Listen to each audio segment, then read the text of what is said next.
Hi, today we are going to start looking at the power law section of our workbook. So I've split this into two sets of notes. So with power law, we will go through several different laws. First one we're going to be looking at is essentially our power law. So first one is if n is a real number, our d of dx of x to n, so in other words, our derivative of x to the power of n is equal to n times x to the n minus 1.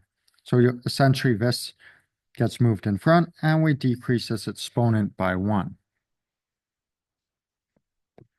So we'll look at some examples. We're going to find the derivatives of the following functions.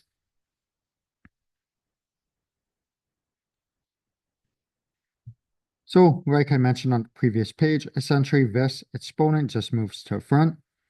So this would become y prime, or derivative of this function is 2x. To decrease that by 1 to the power 1, so that's the same as writing 2x. Our derivative of this one, we move a 5 in front, so that's 5x. Decrease this by 1, so that would be to the power of 4. This one, we'd have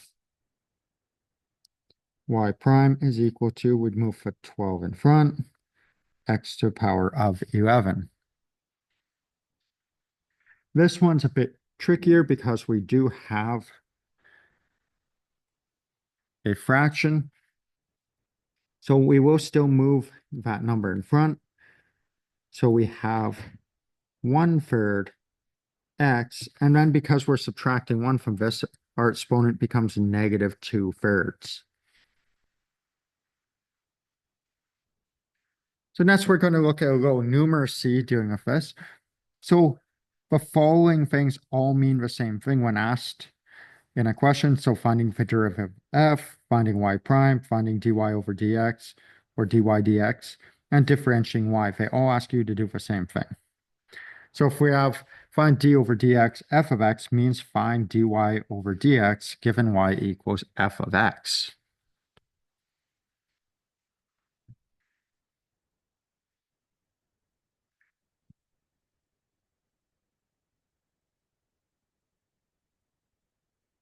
Okay, so for example, find d over dx of x to the power 6. So that's just finding our derivative of x to the power 6. So that would be 6x to the 5.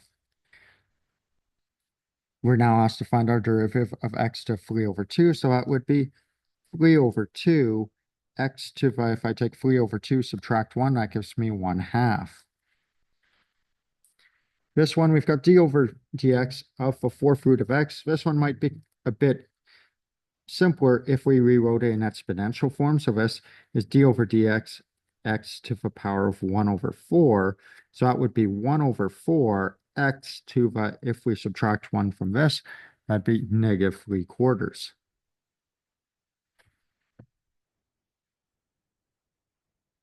Okay, so some more rules. If we are taking the derivative of a constant, we get 0 because we don't have an x there to differentiate. So a derivative of just a constant term is 0. So for example, if we have d over dx, that's just going to give us 0. Now the reason for that is essentially 7 is the same as 7 times x to the power of 0, which x to the power of 0 is 1. So therefore, if we are doing our derivative of it, so if we have d over dx of 7x to 0, essentially that 0 gets moved in front, so we have 0 times 7, and that would essentially equal 0. Which brings us to our next rule. If we have the derivative of a constant times a function, that's the same as our constant times the derivative of a function. So we can factor out that constant before taking our derivative. So for example, find our derivative with respect to x of 8x cubed. So this is the same as saying 8 d over dx of x cubed, which is the same as 8 times 3x squared. So that gives us 24x squared.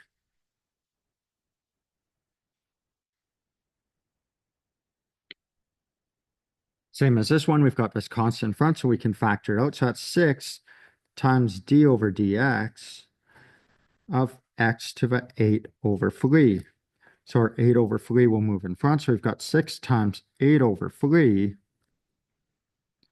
x to the power of, if we subtract 1 from this, that gives us 5 over 3. If we multiply this out, that will give us 16 times x to the 5 over 3.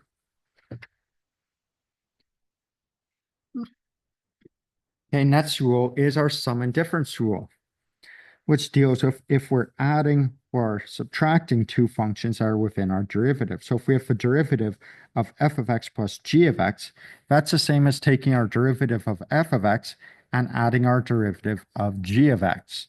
Same as if we have subtraction. So if we have our derivative of f of x minus g of x, that's the same as our derivative of f of x minus our derivative of g of x. So, for example, if we want the derivative of 2x to the power 4 plus root x, that would be the same as our derivative of 2x to the power of 4 plus the derivative of the square root of x. Now, I can also utilize one of our previous rules to move the 2 in front. So we've got 2 times the derivative of x to the power of 4 plus the derivative of, I would change this into a exponential form, so x to the 1/2.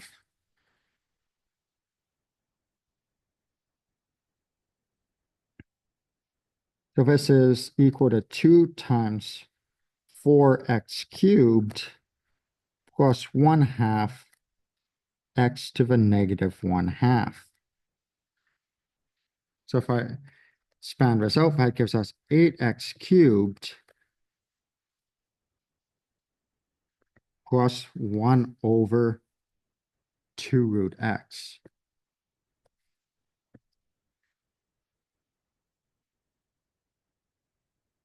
Okay, another example, if we have a derivative of 6x to the power 4 minus 5x cubed minus 2x plus 17, that's the same as taking the derivative of 6x to the power of 4, subtracting the derivative of 5x cubed, subtracting our derivative of 2x, and adding the derivative of 17.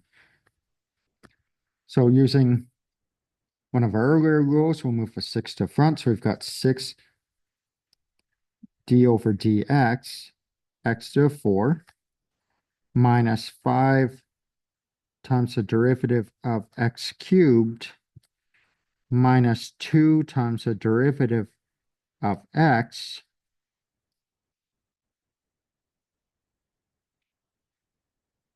and then the derivative of 17 is 0.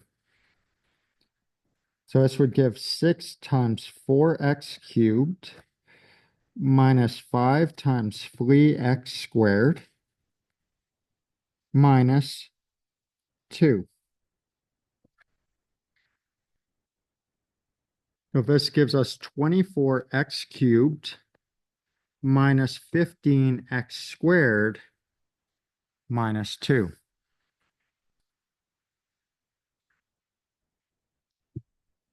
Now our next rule is our square root rule, which essentially in one of our previous examples, we essentially came across this. So if we have the derivative of a square root, it's going to equal 1 over 2 times that square root.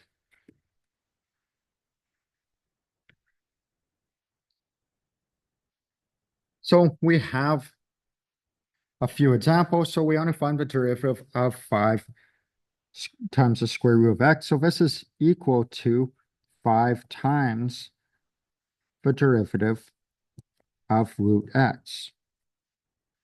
Now, if we use that rule we just saw, that means that this is 5 times 1 over 2 root x.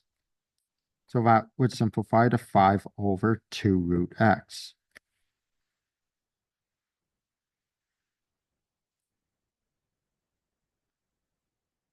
This next one, we're dividing by 6, so we can factor that out because we're dividing by 6, that's the same as multiplying by 1 over 6. So that would be 1 over 6 times the derivative of the square root of x. So that would be 1 over 6 times 1 over 2 root x, which gives us 1 over 12 root x. This next one, we have got the derivative of 4 over 5, or 4 root x over 5. We can essentially factor the 4 over 5 out. So that's going to give us 4 over 5 times the derivative of the square root of x. So that would be 4 over 5 times 1 over 2 root x. So that's going to simplify to 2 over 5 root x.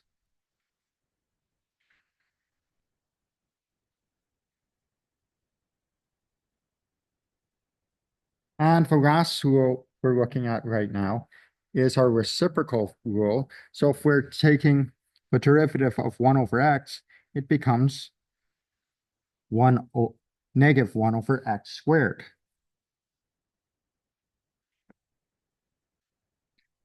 So we'll look at some examples. So if we want the derivative of 2 over x, that's the same as saying 2 times the derivative of 1 over x.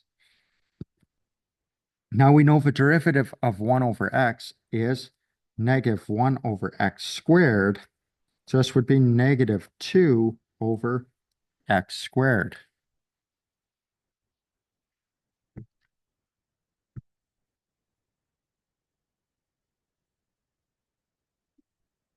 This next one, we have the derivative of negative 1 over 6 x. So we can factor out the negative 1/6.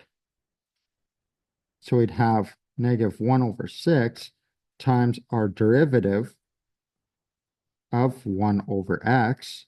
So that would be negative 1 over 6 times negative 1 over x squared. So that would give us 1 over 6x squared.